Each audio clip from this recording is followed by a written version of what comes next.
ഷൈല ടീച്ചറെ പ്രത്യേകമായിട്ട് പരിചയപ്പെടുത്തേണ്ട ആവശ്യമൊന്നും തന്നെയില്ല. പക്ഷേ ഒരു കാര്യം എടുത്തു പറയേണ്ടത്, ഷൈല ടീച്ചർ പങ്കെടുക്കുന്ന 10ാമത്തെ പാർട്ടി കോൺഗ്രസ് ആണ് ഇത്തവണത്തേത്. അപ്പോൾ എങ്ങനെയായിരുന്നു ആദ്യത്തെ പാർട്ടി കോൺഗ്രസ്? അതിലെ ഓർമ്മകളൊന്നും എനിക്ക് പെട്ടെന്ന് സ്ഥലം ഓർമ്മ വരുന്നില്ല. എന്നാലും ഞാൻ അന്ന് പാർട്ടി ജില്ലാ കമ്മിറ്റി അംഗം മാത്രമാണ് 1ാമത്തെ പാർട്ടി കോൺഗ്രസ്സിൽ പങ്കെടുക്കുമ്പോൾ.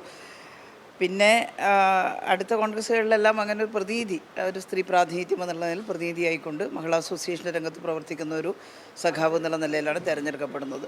ഞാൻ CC-യിലേക്ക് വന്നിട്ട് ഇത് 4ാമത്തെ പാർട്ടി കോൺഗ്രസ്സാണ്. കേന്ദ്ര കമ്മിറ്റി അംഗമായിട്ട് മാറിയതിന് ശേഷം വളരെ ആവേശകരമായിട്ടുള്ള അനുഭവമാണ്. ചർച്ചകളെല്ലാം തന്നെ എനിക്ക് തോന്നുന്നത് കേരളത്തിലെ പ്രതിനിധികളെല്ലാം അവരെല്ലാം തന്നെ അവരുടെയൊക്കെ ഒരു പ്രതിനിധിയായി ചർച്ചയിലെല്ലാം പങ്കെടുത്തിട്ടുണ്ട്. തീർച്ചയായിട്ടും സ്വാഭാവികമായിട്ടും അതെ, ദില്ലി പാർട്ടി കോൺഗ്രസ്സിലാണെന്ന് തോന്നുന്നു ഞാൻ ആദ്യമായിട്ട് ചർച്ചയിൽ പങ്കെടുത്തത് പ്രതിനിധി എന്നുള്ള നിലയിൽ.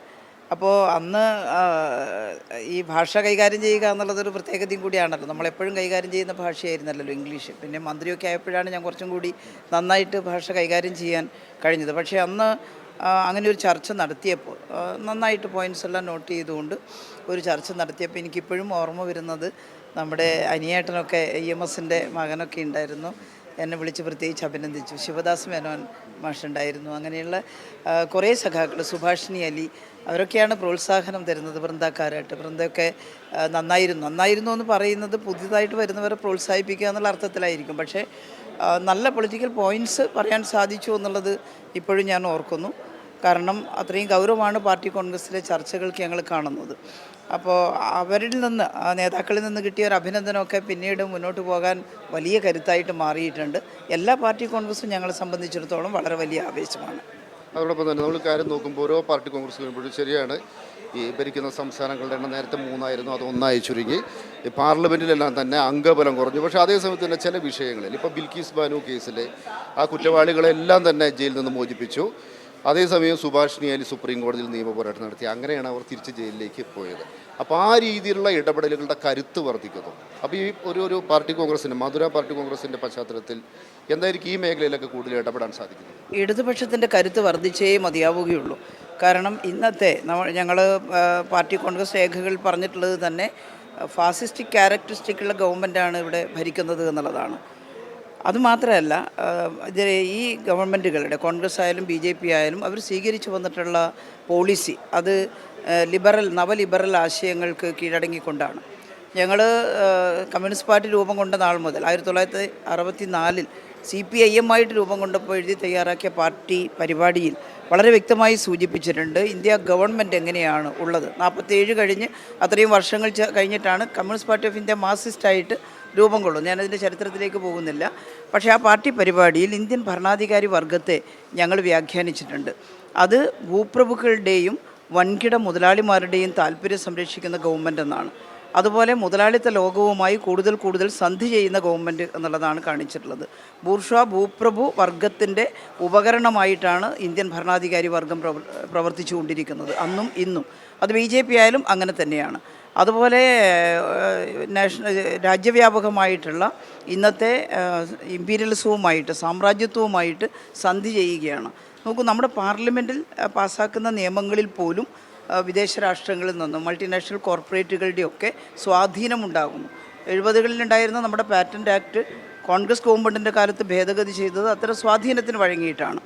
അതിൻ്റെ ഭാഗമായിട്ട് നമ്മുടെ ലോകത്തിൻ്റെ ഫാർമസി എന്നറിയപ്പെട്ട ഇന്ത്യ രാജ്യത്ത് നമ്മുടെ നാട്ടിലെ കമ്പനികളുടെ മരുന്നുൽപ്പാദനത്തിൽ വമ്പിച്ച കുറവുണ്ടായി. മെഡിസിന് വില കയറുന്നതിനൊക്കെ കാരണമായിട്ടും ഒരു എക്സാമ്പിൾ ഞാൻ പറഞ്ഞു എന്നേ ഉള്ളൂ. അതുപോലെ ആസിയൻ കരാറിൻ്റെ ഒക്കെ ഭാഗമായിട്ടാണ് ഇന്ന് കാർഷിക മേഖല നേരിടുന്ന വമ്പിച്ച തകർച്ച കാണുന്നത്.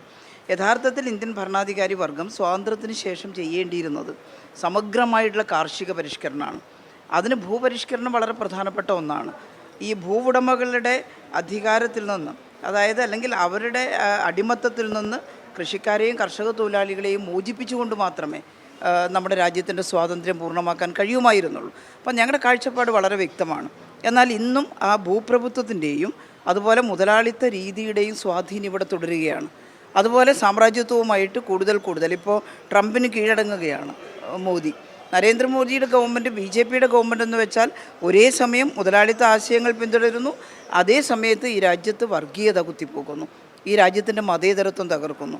ഇത്ര ബഹുസ്വരതയുള്ള ഒരു രാജ്യത്ത് മതേതരത്വം പ്രമുഖമായിട്ടുള്ള ഒരു നട്ടെല്ലായി നമ്മൾ സ്വീകരിക്കാതെ മുന്നോട്ട് പോകാൻ സാധിക്കില്ല.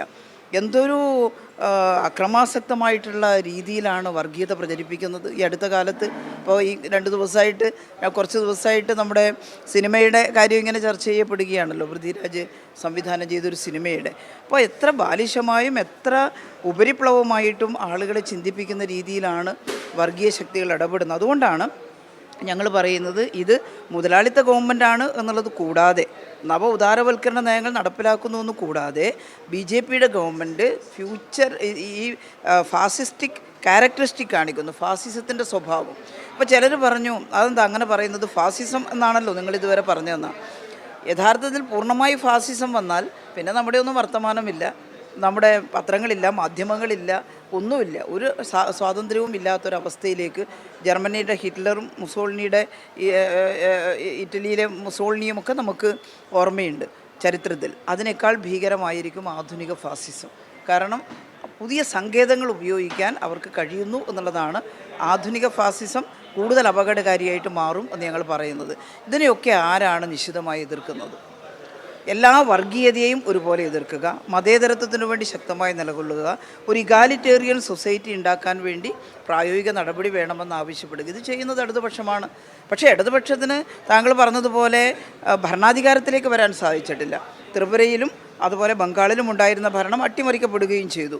അതുകൊണ്ട് ഇടതുപക്ഷ ആശയഗതികളുടെ പ്രസക്തി നഷ്ടപ്പെടുന്നില്ല. ഒരു മുതലാളിത്ത ലോകത്ത് വളരെ ശ്രമകരമായിട്ടാണ് ഞങ്ങൾ പ്രവർത്തിക്കുന്നത്. ഒരേ സമയം മുതലാളിത്തത്തിൻ്റെയും ഫ്യൂഡലിസത്തിൻ്റെയും ആക്രമണം നേരിട്ടുകൊണ്ടാണ് കമ്മ്യൂണിസ്റ്റ് പാർട്ടി പ്രവർത്തിക്കേണ്ടത്. പക്ഷേ കമ്മ്യൂണിസ്റ്റ് ആശയഗതികളല്ലാതെ ഈ ലോകത്തിൻ്റെ മുന്നിൽ ഈ മുതലാളിത്ത ആസുരതയ്ക്കും അതുപോലെ തന്നെ ഈ പറയുന്ന ഫ്യൂഡൽ അന്ധവിശ്വാസജടിലമായിട്ടുള്ള ജാതി ഭ്രാന്ത് കാണിക്കുന്ന ഈ വ്യത്യസ്തമായിട്ട് ആളുകളെ കാണുന്ന ആ സമീപനത്തിനും അനുവാദത്തിനും ഒക്കെ പകരം വെക്കാൻ എന്താ ലോകത്ത് പ്രായോഗികമായിട്ടുള്ളത്? അത് ഇടതുപക്ഷ ആശയം മാത്രമാണ്. അതുകൊണ്ടാണ് ഞങ്ങൾ പറയുന്നത്, ഞങ്ങൾ ഇന്ത്യയിലാകെ ശക്തമായിട്ടുള്ളൊരു പാർട്ടിയല്ല ഇപ്പോൾ, ഭാവിയിൽ ഒരിക്കലും ആയിക്കൂടാന്നില്ല. ഇതെല്ലാം ജനങ്ങൾ പെട്ടെന്ന് മനസ്സിലാക്കുമ്പോൾ വളരെ പെട്ടെന്നൊരു മുന്നേറ്റം ഇടതുപക്ഷത്തിന് ഉണ്ടാവാം. പക്ഷേ ജനങ്ങൾ മനസ്സിലാക്കണം. അതിന് ജനങ്ങളെ മനസ്സിലാക്കിക്കുക എന്നുള്ളതാണ് ഞങ്ങളുടെ ഈ ചരിത്ര ദൗത്യം. അത് ഞങ്ങൾ നിർവഹിച്ചുകൊണ്ടിരിക്കുകയാണ്.